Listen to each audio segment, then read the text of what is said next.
Hey everybody, welcome on into Sports Live in the 215. Today we'll discuss the Phillies splitting yesterday's day-night doubleheader with Atlanta, but still that still allowed them to take the series 2-1. Um, so yeah, let's get into it. First game I thought was really good. Ra- Rafael Marchand um, hit a two-run bomb in the and I want to say it was the fifth inning, something like that. And then I thought Christopher Sanchez, despite not having his best stuff, I thought he really he fought through it and gave us 6 good innings. And then I want to say he only gave up he he was responsible for 2 runs that ended up scoring, but other than that, I thought he was really good. One one thing I wanted to bring up was just how hairy things got with Jordan Romano in the ninth inning. Um, it wasn't his best outing for sure, and that's putting it very mildly. Um, I just thought he was all over the place. Um, his, his defense definitely helped him out a lot. Um, Ra- Rafael Marchand with a perfect throw to Bryson Stott to get the first out in the ninth inning to erase a leadoff walk that was allowed by Romano, excuse me.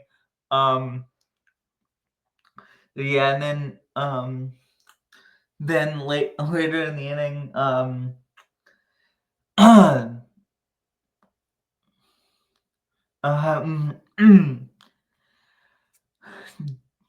Jordan just didn't have his he just kept walking guys, kept allowing the Braves to reach base, but um lucky for the Phillies, he got out of it. And the the winning run, oddly enough, was scored on a on a hit by pitch, when Rafael Marchand was hit by a pitch. It looked like it glanced right off his shoe tops, but yeah, it counts as an RBI either way. So yeah, the Phillies won the first game. Um,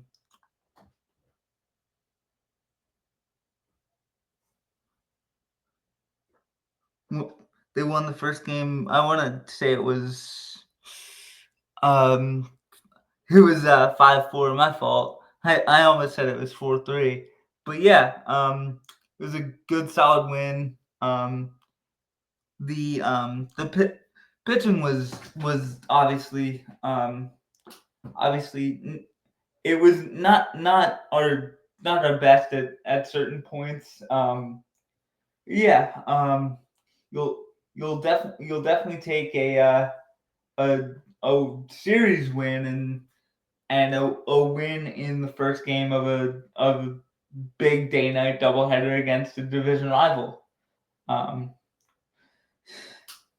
game two, in Zach Wheeler started off kind of cruising along um, the first three or so innings. He was absolutely dominant.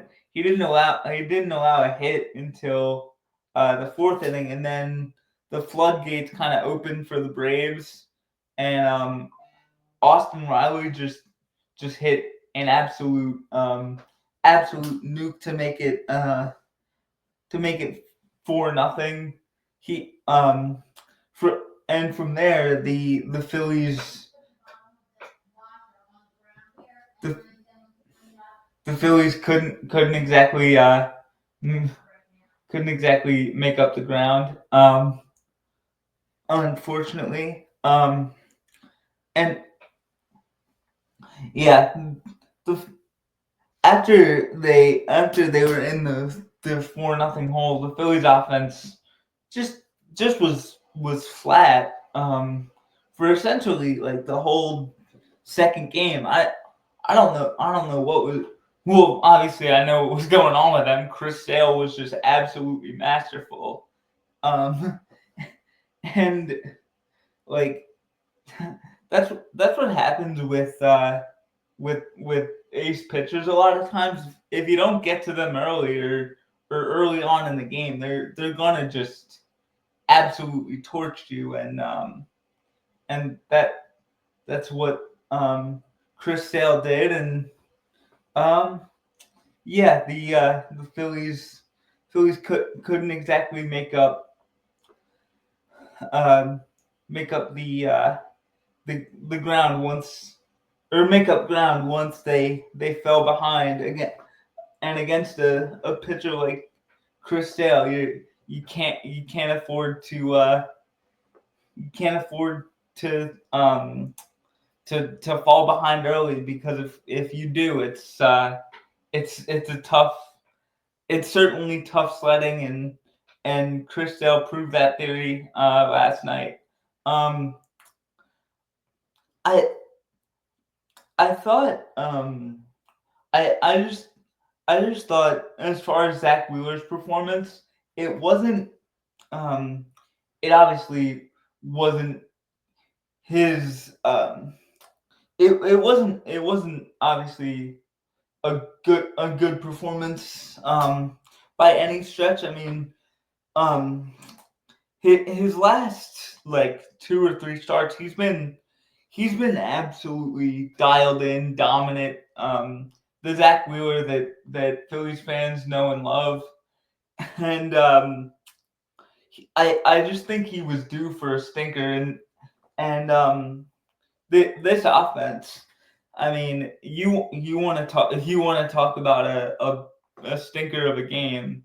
It just was not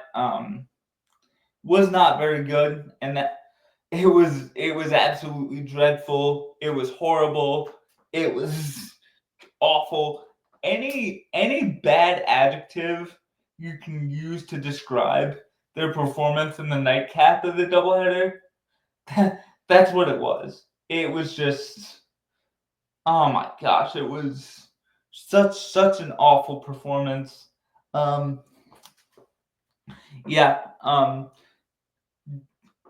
Does it suck to have that happen against a division rival? Yes, it does.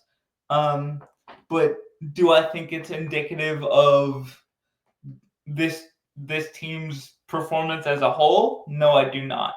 I still believe this is one of, if not the very best team in all of baseball, and the they'll have an opportunity to get back to it tonight. That's for sure. I'm just really disappointed with how they played the nightcap. But you'll take 2 or 3 against your division rivals, or one of your division rivals, any day of the week.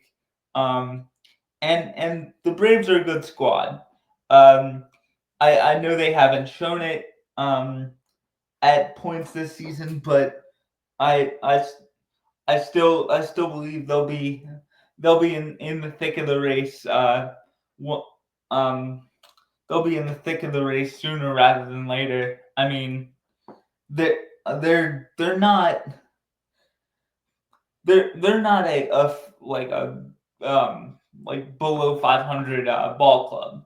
So I think I think the Phillies just need to kind of r- rinse themselves off of that performance right there, and just kind of kind of control what they can control. Wh- one of the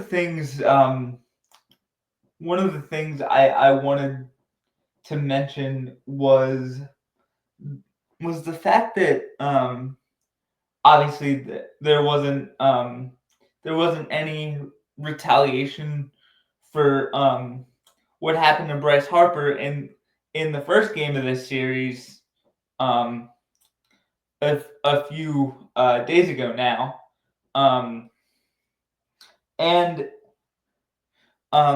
Rob Thompson's rationale was that it wasn't on purpose, and if if something if if a hit by pitch isn't on purpose, like it's it's hard for me to rationalize the thought of yes a team like the team that the the team that had the player get hit should retaliate if the hit by pitch wasn't um on purpose in the first place.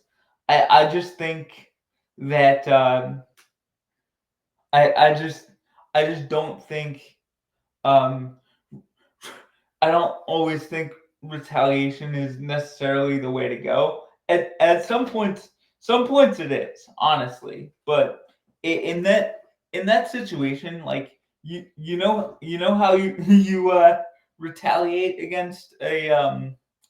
against your division rival. You you win a you win a series against them. Excuse me, and that's exactly what the Phillies did, and obviously the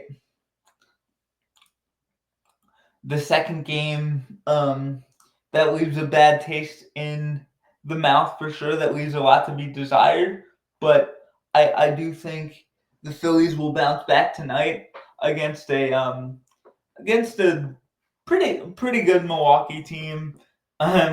Obviously seeing our old friend Reese Hoskins should should maybe bring a little bit of extra juice. It's not the first time he's come back to Philly, but it, it's always nice to